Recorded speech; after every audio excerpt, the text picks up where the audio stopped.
Market family, welcome back to my channel. So today's video is all about the Dollar Tree bowls, the party bowls to be exact. You can make so many cool DIYs with these bowls. Side note, let me know what the weather is near you, because I swear for 1 month straight it has just been raining here in Chicago. I need to hear some stories of sunny weather because it's just raining here.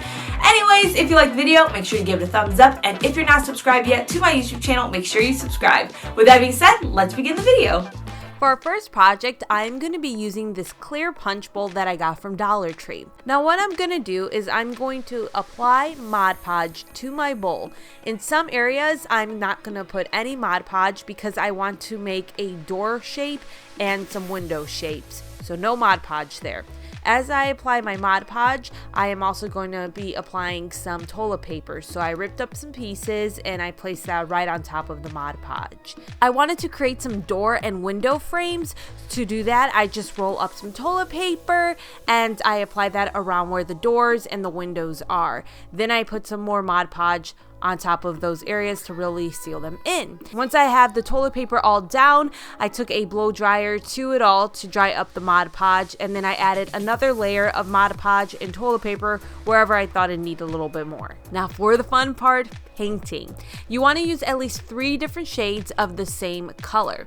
I originally went in with a brown color, and honestly the brown that I used ended up being too dark and it was very similar to the color of dirt. I wish I would have never went that route.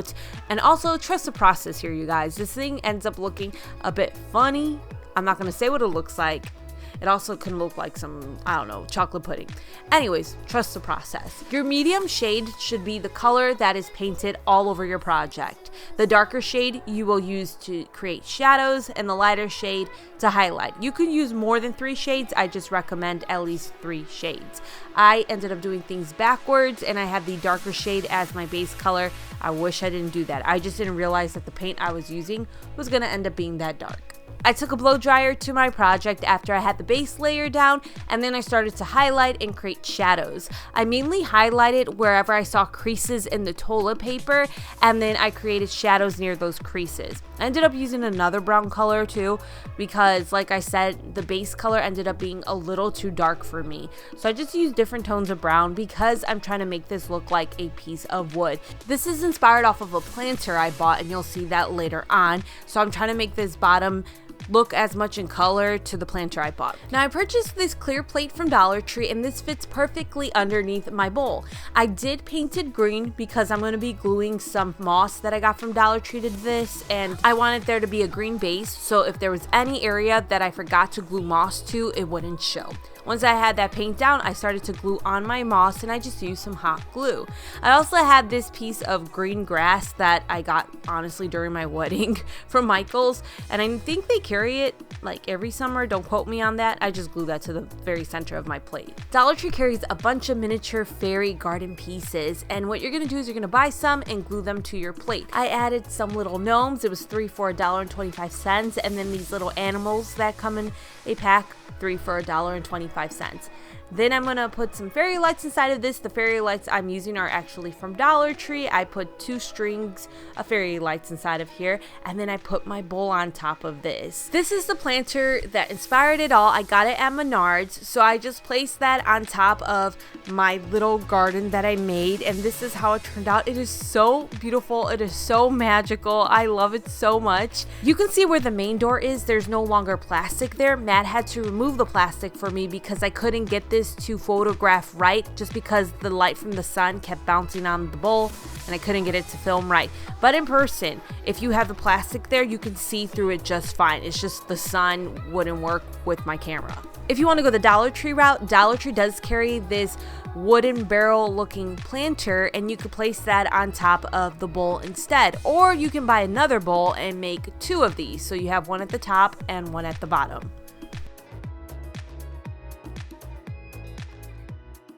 For our next project, again, we're going to be using the clear Dollar Tree bowls. Now, you need the bottom bowl to be weighted or have something there that is going to hold everything in place. To do this, I am using this wood round that I got from Menards for $7. You can also use a Dollar Tree pizza pan and some stones put inside of the very bottom bowl. I'm going to be drilling my bowl to the center of this piece of wood. You need weight at the bottom of your piece. Otherwise, any gust of wind is going to come and your bowls are just going to fall over. You need weight or you need something holding all of these bowls down, and that's why I'm using the wood. So what I did is I took a drill and a smaller drill bit and I slowly start to drill a hole through the bowl. And I do this very slowly. As long as you do it slowly, it won't crack the plastic. Once I have that hole there, I go ahead and screw my bowl into this piece of wood. Not everything may be perfect. It did end up cracking my bowl a little bit, but who cares? You won't be able to see this unless you're staring really closely at the bowl. I'm going to be using 3 more bowls, and I knew I wanted the holes to be bigger, so I used a bigger drill bit to do this so that I could feed some fairy lights through them. You can use a small one. Cooper's with me. You can use a small drill bit. It just makes it a little bit more hard to get the fairy lights through them. I also drilled a hole through the bottom bowl and the wood. The reason I did this is if you use this outside, you want a hole down there so that it can drain out any water that might go inside of your bowls. Now I'm going to take some E6000. You want to use a heavy duty glue, and I'm going to use this to attach the rest of my bowls. If you're just going to be using something like E6000 or hot glue, if it's a day that's going to be really hot outside and you're putting this outside, you're going to want to bring it in because the glue does warm up and it just starts to fall apart. Wherever 2 bottoms of a bowl meet, you can use some screws through there and a nut to just really attach those 2 together, and then you don't really have to rely on glue in that case. The biggest issue when attaching the bowls together is when you're attaching 2 by the top of the bowl, because you can't really use nails or screws there. You just really have to use glue. Now it's time to start feeding my fairy lights through the holes that I created. I did 1 strand through the top and 1 strand through the bottom holes that I created. And I did 2 strands because when you start to put the fairy lights through, they tend to bunch in that center bowl. So I wanted to make sure I had a nice glow in the middle and bottom bowls. Now the fairy lights that I'm using are remote controlled. I got them from Amazon. They are my absolute favorite fairy lights because having to go and turn on each string individually, it gets annoying. So you just press this button and it turns every single one on at once. Put whatever you want inside of your top bowl, and there you have some glowing stands. I don't know what to call this because you could actually make an end table out of this. You could put, freaking candy on the top bowl if you wanted to. This is some glowing plant stand in my case. It's just really, really pretty.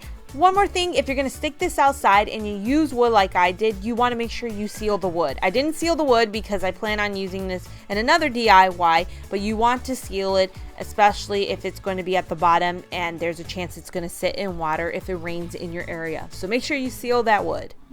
For our next project, I'm going to be using one of the clear bowls from Dollar Tree along with one of the bowls that has this design on it. This one I think is actually called the punch bowl. So I'm going to glue that punch bowl right on top of the clear bowl. Now I ordered some chandelier gems from Amazon. It's the cheapest place to get them. I had 2 different sizes and you can see the difference in size based off of that teardrop gem.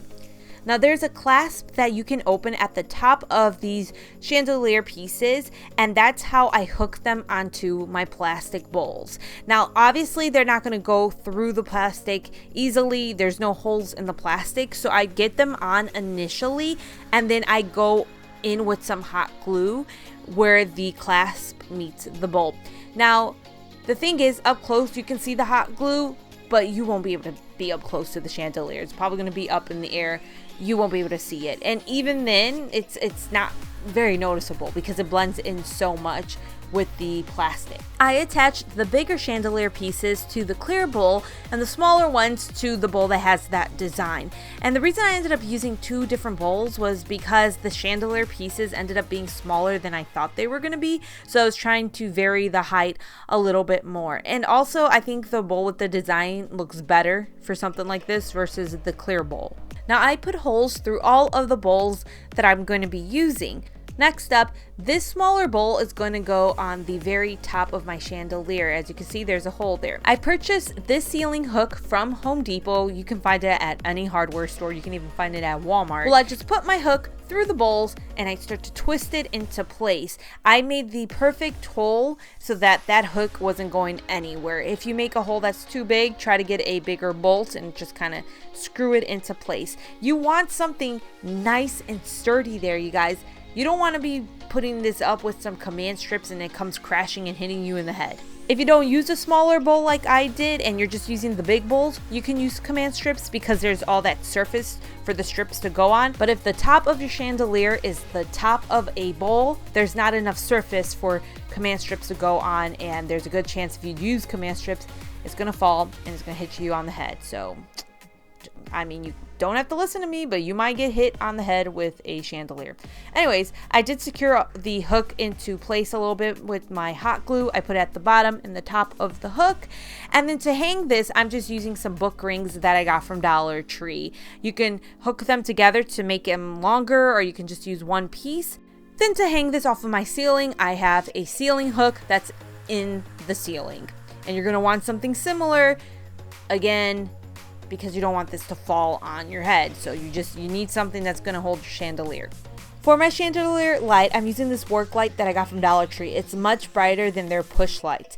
However, I do recommend getting a remote control light off of like Amazon or wherever you can find them, just because if you're gonna have this on your ceiling, it's gonna get annoying to have to step onto a ladder or a chair every single time you wanna put the light on. So I recommend getting something that is remote controlled. That's how I did this little chandelier. You can make it bigger if you want to. You can go somewhere else and get everything else from Dollar Tree, but hopefully this inspired you guys and makes you want to create.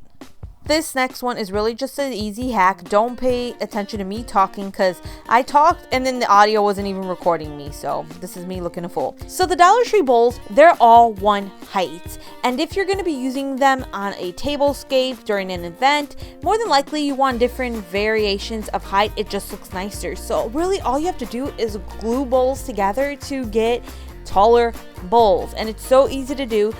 Mess around with using different bowls. I think you get a nicer look this way, and you can glue multiple ones together to get even taller bowls. I actually glued 2 bowls together, and then the third one that I added, I glued in an angle, and it ended up looking almost like a wicker chair.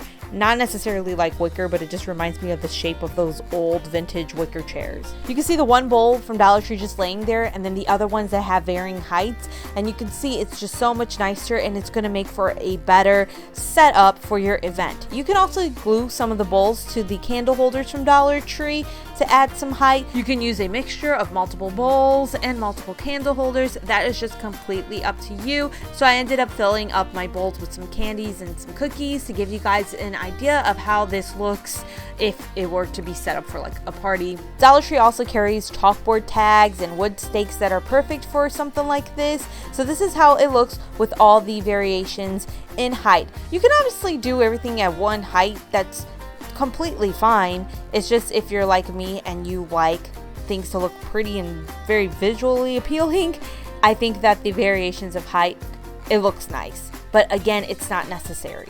This is another idea that is great for an event. You can get a bowl from Dollar Tree and fill it up with some of the acrylic gems. They have them in different colors. I really like the clear ones for what I'm doing. Now fill your bowl up with some water. The gems might be floating at the top. All you have to do is push down on them and then they sink to the bottom. Dollar Tree carries floating candles and they're a decent size. So I got a pack of them. It's 2 for $1.25 and I just place them inside of the water. Make sure you don't dunk them as you put them in. I threw in some fresh flowers so they could float on top with the candles. And then I just light the candles up. And there you have a very, very easy and inexpensive centerpiece. There's another way that you can do this. You can buy one of Dollar Tree's glass candle holders and glue that to the center of your bowl. They get one of their thinner glasses and glue that on top of the candle holder. You don't want anything big because you don't want the fire to constantly be hitting the glass. Doing the same thing here, I have the gems, water, candles, and fresh flowers inside of my bowl. Then inside of the glass, I just put in some flowers. You can do fresh flowers, you can do fake flowers, completely up to you.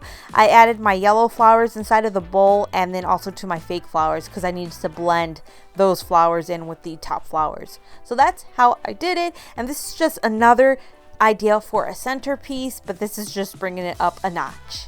Finally, our last project I saved for the end on purpose, just because if you've seen something similar on my channel, you probably don't really want to or need to know about this.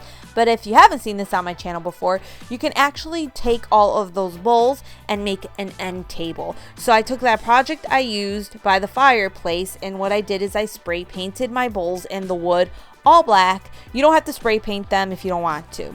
For the top of my table, I'm using this wood round that I got from Menards. I usually use Dollar Tree pizza pans. If you want to see how it kind of would look with Dollar Tree pizza pans, check out my planter video I uploaded a couple of weeks ago. You can also use the Dollar Tree chargers. But I wanted to show you guys how it would look with wood at the top. It's really, really pretty. This is an accent table, and you don't want to put anything too heavy on it. You can do some decorations. You can put your food on it, your mug.